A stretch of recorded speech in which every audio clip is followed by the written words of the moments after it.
the farmer doesn't want the sheep anymore because it can't look after the lamb. So it's a very, very important part to get careful of. Right, ladies, I'm talking to the ladies now, onto the bikini line.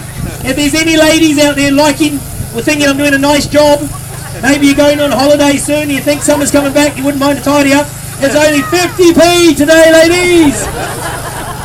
Now, I know there's a recession on, I honestly don't mind, ladies. If you want me to, I can even give you the 50p. All of the perk. Alright, now there's the tail. A lot of breeds we take tails off when they're young. But in Scotland they leave this one on because it's a much cleaner sheep. Alright, there we go. Bikini line done. Right, why do we share sheep? Are those people right who give me a hard time saying I'm a mean person? Leave that poor sheep alone. It's horrible what you do to it. Well, I'm sure the sheep's not having the highlight of its day right now. But if I don't take the wool off, it's going to have a really bad day coming up. Put that back, she's a bit shy. So 10,000 years ago is when we started farming sheep. 10,000 years ago, imagine that. And back then our sheep looked more like a goat.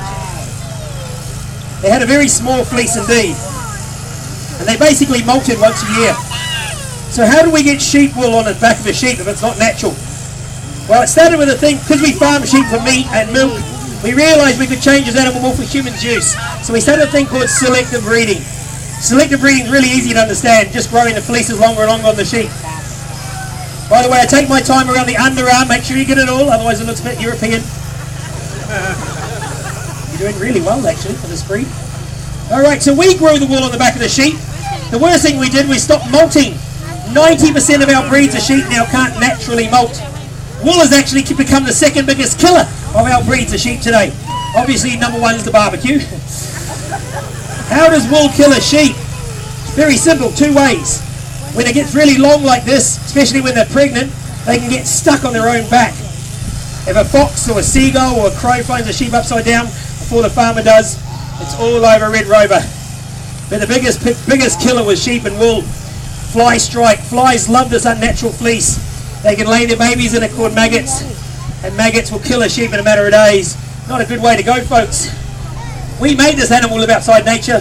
Your country got extremely wealthy over it. Now we are responsible for looking after it, even if it costs us money. So, if you're worried about her being cold or wet, all that yellow colour you can see is called lanolin. Lanolin covers her whole body. It's that grease and oil. Lanolin is in your lipstick, eyeshadow, sunblock, soap, shampoos. Comes from a sheep. She uses lanolin to keep herself waterproof.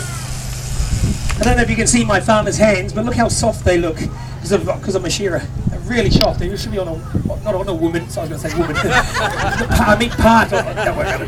Okay, so no cuts, no scratches. Anything long, she only needs about an inch of wool to go for your winter. Anything longer than an inch and a half, it's more for human benefit. Mother Nature would